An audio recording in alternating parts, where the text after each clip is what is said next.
রাধে রাধে। ওং শ্রী পরমাত্মনে ওং নমো ভাগবতে বাসুদেবায়।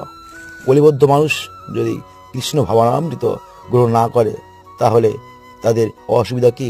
কৃষ্ণ ভাবনামৃত গ্রহণকারী জন এই জন্ম মৃত্যুর ভাবচক্র অতিক্রম করে নিত্য শাশ্বত আনন্দময় ভগবদ্ধামে উন্নীত হওয়ার অত্যন্ত মহান সুদুর্লভ সুযোগ লাভ করবে। জড়জগতের মধ্যে নানা রকমের পশুপক্ষী কীট পতঙ্গের দেহ ধারণ করে বহুবিধ দুঃখ কষ্ট যন্ত্রণা ভোগ করতে করতে জন্ম জন্মান্তর ধরে বদ্ধজীবকে আর থাকতে হবে না, আর কৃষ্ণ ভাবনামৃত গ্রহণ করবে না। তার মতো দুর্ভাগা এই মহাবিশ্বে আর কেউ নেই। শ্রী কৃষ্ণদাস গোস্বামীপদ শ্রী চৈতন্য চৈতামৃতের অন্তখণ্ডে লিখেছেন, চৈতন্য ভাবতরে বহে প্রেমামৃত বন্যা, সব জীব প্রেমে ভাসে পৃথিবী হইল ধন্য। এ বন্যায় যে না ভাসে সে অন্তর্জীব সার, কোটিকল্পে প্রভু তার নাহিক নিস্তার। রাধে রাধে।